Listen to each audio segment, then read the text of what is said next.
Assalamualaikum warahmatullahi wabarakatuh.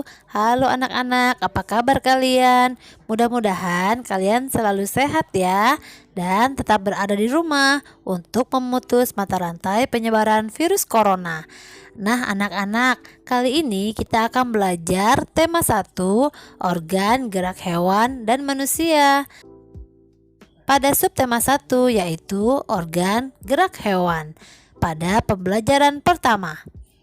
Nah anak-anak, sebelum kita mulai belajar kita hari ini, terlebih dahulu kita berdoa dengan mengucapkan basmalah. Bismillahirrohmanirrohim.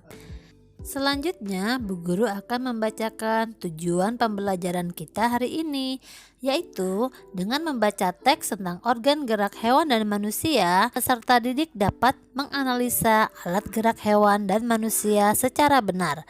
Dengan membaca, peserta didik dapat menentukan ide pokok setiap paragraf dalam bacaan secara tepat. Kemudian dengan menulis, peserta didik dapat mengembangkan ide pokok menjadi sebuah paragraf secara runtut. Yang terakhir adalah dengan berdiskusi, peserta didik dapat menelaah pengertian, fungsi, dan cara menentukan ide pokok bacaan secara percaya diri.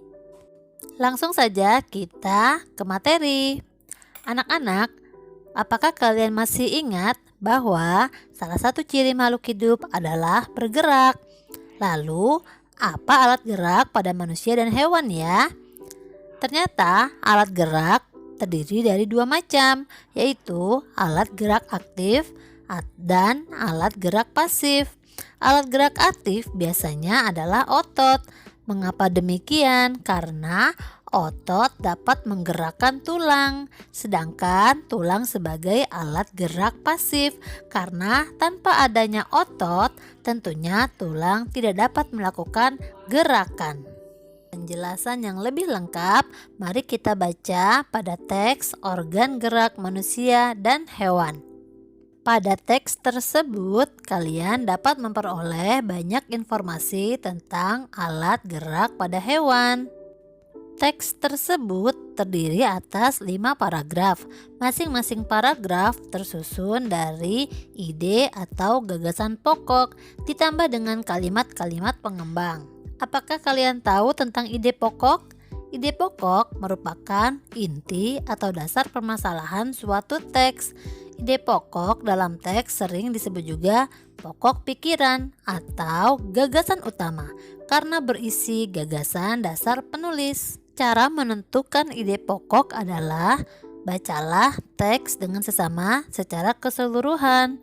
Yang kemudian carilah kalimat utama dari teks tersebut. Ide pokok biasanya dijumpai pada kalimat utama.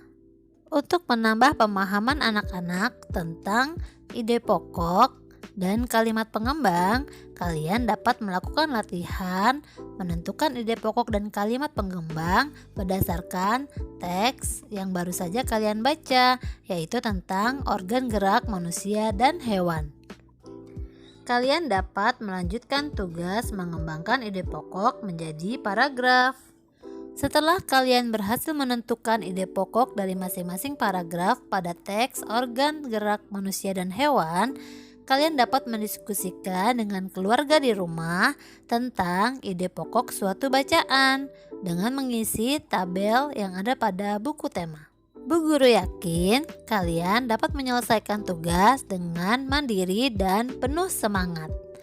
Nah anak-anak, dengan memiliki alat gerak pada tubuh kita harus bersyukur kepada Tuhan Yang Maha Esa karena kita dapat melakukan segala aktivitas dengan mudah dengan memiliki alat gerak. Demikianlah pembelajaran kita hari ini. Sebelum kita tutup, mari kita berdoa dulu dengan mengucapkan hamdalah.